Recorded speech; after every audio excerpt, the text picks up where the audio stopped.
gracias. Buenos días a todos. Gracias por la invitación. Bueno, gracias al Grupo Compromiso de Financiamiento con la Educación, espacio de organizaciones, de instituciones que ha sostenido un trabajo de varios años por el financiamiento educativo. La verdad que es uno de los proyectos que tiene Argentina, de instituciones por la educación más interesantes, más potentes, y bueno, que hayan podido organizar un evento de estas características sobre un tema complejo, difícil, al que muchos a veces le sacan el cuerpo, como es el financiamiento educativo, habla de la potencia de ese colectivo de instituciones. En mi caso quería compartir una perspectiva sobre la relación entre el financiamiento educativo y los resultados educativos. Ahí tenemos una relación que a veces se aborda desde la economía, a veces de la sociología, a veces de otras miradas más de la pedagogía, para establecer qué pasa en la caja negra, qué pasa en esa interfaz entre los recursos que se aplican al sistema educativo y los resultados que se obtienen. ¿Y cuáles son los resultados que miramos? ¿De qué tipo de resultados estamos hablando cuando tratamos de sacar conclusiones respecto de si la inversión educativa o si el incremento en la inversión educativa en un cierto periodo trajo resultados, generó algún tipo de cambio o de modificación, y en qué aspectos de la educación? Lo primero que me parece que hay que reponer siempre en esta discusión son las normativas que definen objetivos para los sistemas educativos, definen metas, definen un norte para el diseño de las políticas y los programas educativos. Y para los educadores, para todos los que trabajamos en educación, las normativas son una herramienta de lucha, en la medida que son un programa que establece ciertos derechos, ciertas cuestiones que deben garantizarse. Es un punto de llegada de acuerdos sociales y políticos, pero también es un punto de partida para monitorear, para hablar, para discutir y para exigir. Y cuando miramos normativas, tenemos que mirar obviamente las internacionales. Hoy me parece que el marco de los ODS 2030 promovido por Naciones Unidas en el objetivo 4 es para nosotros una referencia importante cuando pensamos en educación y financiamiento educativo. En todas las normativas de alto nivel nacional, obviamente la Ley de Educación como marco, la Ley de Financiamiento Educativo, la Declaración de Purmamarca, que tiene un rango de normativa del Consejo Federal de Educación, la reunión de los 25 ministros del país, 24 provinciales y 1 nacional, como apertura del nuevo ciclo político en 2016 y reafirmando algunos aspectos de las normativas existentes y poniendo sobre la mesa algunos nuevos. El Plan Estratégico Nacional, Argentina Enseña y Aprende, que es un plan quinquenal diseñado desde el Ministerio de Educación y aprobado por el Consejo Federal, tiene muchas metas, cosa que no todas las normativas tienen, porque algunas de alto nivel, como las nacionales, a veces no contienen metas, pero los planes sí, y ahí me parece que tenemos que seguirlas más, esas metas, discutir más con esas metas, aprobadas por todas las autoridades educativas. El plan maestro, que se proponía el año pasado como gran plan estratégico a aprobar por el Congreso, que ahora quedó un poco en la nada, pero que es interesante retomar esa discusión de la educación en el Congreso Nacional y con temas de alto nivel, como puede ser un plan de este tipo o una ley de financiamiento. Y todas las leyes, decretos y normativas, resoluciones emanadas por las 24 jurisdicciones del país que también definen objetivos y metas. Este marco es el que me parece tenemos que mirar cuando hablamos de qué resultados hemos alcanzado con el mayor financiamiento educativo o qué demandamos cuando decimos que hace falta financiar con más recursos la educación o de otro modo. Acá tenemos un conjunto de objetivos y de metas que siempre tenemos que tener presentes. ¿Y qué indicadores son los que miramos habitualmente en esta discusión? Bueno, hay indicadores en todas las dimensiones. Yo acá hice un recorrido por temas de financiamiento, por temas de docentes, por temas de oferta, de acceso a la educación, de trayectorias, de egreso, de logros de aprendizaje. Lo marqué en negrita porque me parece que cuando hablamos de calidad educativa y queremos establecer conclusiones sobre el impacto del financiamiento o del incremento del financiamiento educativo en la educación, siempre terminamos hablando de los resultados de las pruebas de aprendizaje. Por eso lo marqué en negrita, para ponerlo también en discusión, o para por lo menos problematizarlo y ver de qué hablamos cuando hablamos de los logros de aprendizaje. Y de algo que se habla muy poco, que son los impactos de la educación. Los economistas tal vez son los que más trabajan este análisis, ver qué ocurre con lo que da el sistema educativo fuera de la escuela, qué ocurre con la productividad o la competitividad de los países a nivel global, pero también qué ocurre con los individuos, con las personas que egresan del sistema educativo en términos de sus empleo, de los ingresos, de todo lo que pueden hacer las personas con lo que el sistema educativo les da, con la que la educación les da, pero también deberíamos incorporar otras dimensiones más sociales y políticas. El año pasado se difundió una encuesta de participación política y participación electoral de jóvenes y adultos en algunos países de la región, y se relacionaba esa participación con la educación como un impacto deseado del paso por la educación, para salir un poco de la discusión más economicista respecto del retorno de la educación en términos económicos, de empleo e ingresos. Tenemos muchos indicadores, la verdad que tenemos mucha información, no es que no exista, está, a veces es más o menos difícil de acceder, a veces algunas voces con más peso en los medios masivos tematizan más unos indicadores que otros, pero la verdad que existe la información, a veces las discusiones deberían tener más de estos indicadores, y también es cierto que faltan otros indicadores, o por lo menos que son, hay una carencia que hay que mencionar. En general, cuando uno mira el modelo con el cual se piensan los indicadores educativos, lo que ve es un esquema de insumo-producto, donde el sistema educativo opera en un contexto demográfico y socioeconómico. Hay factores de contexto como la pobreza o el empleo que influyen en los procesos educativos, y el sistema se piensa como un input, proceso, output, como un proceso donde hay recursos o insumos que se incorporan a la educación, hay un proceso de enseñanza y de administración de esos recursos en las escuelas y en el sistema, y hay resultados que en general suelen ser, según nuestro manual de indicadores educativos del año 2005, editado por el Ministerio de Educación, básicamente el egreso. Los niveles de egreso, los niveles de enseñanza son uno de los resultados más salientes que se analizan, y los logros de aprendizaje, logros académicos o competencias, habitualmente medidos en algunas disciplinas por las pruebas estandarizadas de aprendizaje.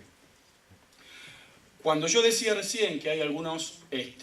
voces que tienen más peso a la hora de tematizar la relación entre recursos y resultados, me refería a algo que se podría llamar como la perspectiva hegemónica sobre la relación entre financiamiento y resultados, que es intentar correlacionar la evolución de la aplicación de un stock de recursos año a año con la evolución de los resultados en pruebas estandarizadas. Muchas notas de prensa que se han publicado en los últimos 10 o 12 años han tendido a señalar esta relación de este modo, tratando de ver cómo evolucionó el financiamiento de la educación. El indicador más utilizado ahí es el del porcentaje de inversión pública en educación nacional y provincial sobre el PBI, es decir, sobre toda la riqueza producida por el país en un año, con los resultados que el país obtuvo en la prueba estandarizada más conocida a nivel internacional, que es la prueba PISA, implementada por la OECD en 65 países del mundo y de la cual participa Argentina desde el año 2000, con una interrupción en el 2003. Cuando uno analiza esta relación entre inversión,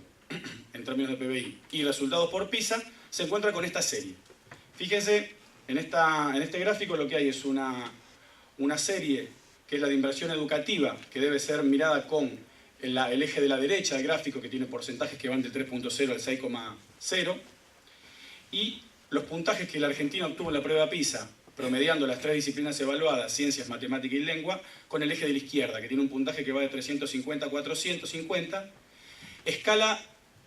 estandarizada, que significa que los 500 puntos es el promedio de puntajes que obtienen los países de la OECD, es decir, los países más desarrollados del mundo. Nosotros estamos por debajo de ese promedio.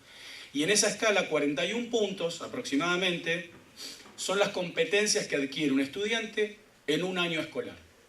como para tener una medida respecto de qué significa, por ejemplo, incrementar entre mediciones 20 puntos los resultados. Significa que los estudiantes de 15 años, en 3 años, pasaron a tener medio año escolar más de competencias. También significa, por ejemplo, que los chicos de 15 años de Argentina están a 2 años de competencias escolares, adquiridas en la escuela, mejor dicho, respecto del promedio de los países de la OECD, dado que nosotros obtenemos en general en torno a 400 puntos en Argentina, y en muchos países de la región estamos en torno a ese promedio, algunos más por arriba, algunos por debajo, y la OECD en torno a los 500 puntos. Cuando uno mira esta relación, creo que no se puede decir, mirando estos datos, creo que no se puede decir que la mayor inversión educativa no produjo mejores resultados. Y lo digo porque en general se ha dicho, y ha habido conclusiones muy apresuradas respecto de que más inversión no significa mejores resultados, lo cual en muchos casos es cierto, En muchos casos también es cierto que mucha más inversión educativa significó un poco de más resultados, y acá me parece que está la clave de este gráfico. El único periodo en el cual se puede advertir una mejora en los resultados de PISA, que es sostenible, dado que el último periodo, 2012-2015, fue objetado por la OECD por un problema en la muestra de escuelas y no fue publicado en el ranking, sino que fue publicado en unas notas al pie. El único periodo en el que se observa una mejora consistente en los resultados de PISA a nivel Argentina es 2006-2009. Una mejora de 14 puntos, de 382 a 396 como promedio de las tres disciplinas, que coincide con el periodo de más intenso crecimiento de la inversión educativa en Argentina medida por este indicador. También es significativo la caída que se observa entre el 2000 y el 2006, no hay medición de 2003, recuerden, porque es interesante ver que hay una caída ahí en los desempeños de Argentina de 401 a 382, casi 20 puntos también, y que es concomitante con un derrumbe en el indicador de porcentaje de inversión educativa como porcentaje del PBI, ¿no? Entonces, si bien uno podría decir que es deseable que haya una mayor relación en estos dos indicadores, que una buena relación entre estos indicadores significa que los recursos se están invirtiendo del mejor modo, no es verdad, como se ha dicho en muchos espacios, que mayor inversión educativa en Argentina no significó mejores resultados, tomando este indicador como resultados y postulando que tiene que haber y debe haber otros también, ¿no? Yo quiero traer ahora también algún debate sobre las pruebas estandarizadas, no tanto sobre su validez, es decir, no tanto sobre lo que se discute más habitualmente al respecto de si miden o no miden lo que se entiende por calidad educativa, por aprendizajes, por competencias, ¿no? Los que pasamos por un curso de metodología de la investigación sabemos que siempre cuando hablamos de instrumentos o de indicadores de medición hablamos de los problemas de validez y de confiabilidad. La validez refiere a si un instrumento o un indicador mide lo que apuesta a medir, efectivamente está bien diseñado para medir aquella dimensión o aquella variable que se espera medir, y la confiabilidad nos habla de la precisión, de la estabilidad de ese instrumento, y aplicándolo en distintos contextos el instrumento arroja similares resultados. Y me parece que acá en Argentina en las pruebas estandarizadas tenemos una dificultad, y yo la quiero traer para discutirla y ponerla a discusión. Este es el resultado o la variación del resultado de la prueba Aprender entre el 2016 y el 2017 en la disciplina lengua evaluada en los estudiantes del sexto año de la secundaria. Es una evaluación que se aplicó en 2016 y en 2017 y que en el 2016 permitió consignar que había un 23% de los estudiantes del último año de la secundaria que en lengua estaban por debajo del nivel básico esperado de aprendizaje de acuerdo a lo que prescriben el currículum y en particular los núcleos prioritarios del aprendizaje y que son levantados por los diseños de las pruebas estandarizadas. Lo digo esto porque la prueba PISA no va sobre los currículums de los países, sino por competencias globales que la OECD y los países desarrollados definen para medir. Nuestras pruebas nacionales y las que hace UNESCO también, el CERCE y el TERCE, van sobre el currículum, sobre los conocimientos que soberanamente los países definen que deben enseñar. En 2017, el porcentaje de estudiantes de secundaria de último año que estuvo por debajo de esta línea de pobreza educativa, podríamos decir, fue el 17,9%. Esto es una mejora de más de 5 puntos, y que implica un 22% de mejora en un año en una disciplina como lengua, donde tenemos mucha evidencia respecto de que, si bien tenemos mejores desempeños en general en los estudiantes en lengua que en matemática, por ejemplo, en lengua es donde más cuesta hacer la diferencia, donde más cuesta modificar los resultados, dado que los desempeños en lengua de los chicos están mucho más vinculados al origen social, al uso de la lengua en el hogar. En el caso de la primaria están muy asociados al nivel educativo de la mamá de los chicos, los desempeños en lengua. Y en matemáticas, si bien los resultados son un poco más bajos, pareciera que la escuela puede mover más fácilmente que en lengua los resultados, dado que ese ámbito de saberes tiene más que ver con el currículum escolar que el de lengua. Este 22% de mejora en un año requiere explicaciones. Me parece que todavía los analistas no tenemos las hipótesis que nos permitan dar cuenta cómo en un solo año los resultados pueden tener esta variación. Y por ahí no se está hablando de algún problema en la confiabilidad del indicador, el diseño del instrumento. Piensen en la complejidad que tiene una evaluación de este tipo. Hay un diseño de un instrumento que debe ser comparable con el anterior, es decir, que debe tener niveles de dificultad, formularios similares al anterior. Hay una muestra, en este caso no es una muestra porque es un censo, que se pretende llegar a los cientos de miles de chicos de secundario de quinto año, pero el censo tiene problemas. En el caso de la prueba Aprender, tanto en 2016 como en 2017, la cobertura es en torno al 70% de los alumnos. Si bien en escuelas se publican la cobertura del nivel de respuesta de escuelas por encima del 90%, a nivel de alumnos estamos en el 70%. En estatal es menor y en secundaria pública el nivel de respuesta en 2017 fue del 59%. Es decir, el 41% de los chicos de secundaria del último año no pudo ser evaluado. Y probablemente hay muchos estudiantes que faltan más a la escuela, que tienen más problemas académicos y demás. Entonces, acá hay una alerta sobre los resultados, no para sacarlos de la cancha, por supuesto las pruebas son, para mi modo de ver, elementos muy valiosos para producir conocimiento sobre la educación, pero sí para mirarlos con todo el cuidado que requiere cualquier indicador y para inscribirlos en explicaciones globales de la educación junto con otros indicadores de resultados. El otro indicador que quiero mencionar es el que refiere a la prueba PISA. También tenemos algún problema acá con la volatilidad de los resultados. Este es el ranking que publica la OECD en el informe del tomo 1. Fíjense que la OECD en el 2015 tiene como promedio en ciencias 493 puntos, por debajo de 500, que es el estándar del año 2000, cuando había menos países en la evaluación. Y en la columna de la derecha lo que tenemos son los puntajes que mejoraron o que empeoraron los países con respecto a la medición del 2012. La OECD está un punto por debajo en 2015 que en 2012. De 4,92 pasó a 4,93. Singapur, por ejemplo, ganó 7 puntos, Japón ganó 3, Estonia 2 puntos, bueno, Finlandia bajó 11 puntos, la vedette de la educación internacional se derrumbó aparentemente en 2015, esto a los finlandeses no les hizo ni cosquillas, pero así está en el informe. Bueno, hay diferentes órdenes de variación, en general entre menos 5 y más 5, algunos casos se van hasta 10%. El caso que llama la atención en el ranking es el de la Ciudad de Buenos Aires, que mejora 51 puntos en 3 años. Una mejora no solo muy destacada e inédita en este informe, sino en las 6 mediciones que tiene la prueba. 5 mediciones que tiene la prueba hasta el 2015. Bueno, acá también hay un problema de confiabilidad en el indicador. Este cambio,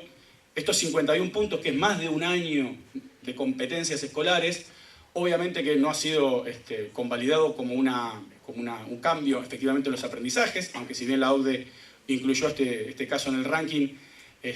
no ha sido este dato discutido como un dato central de la mejora educativa de la ciudad, y tiene que ver con la confiabilidad y tiene que ver también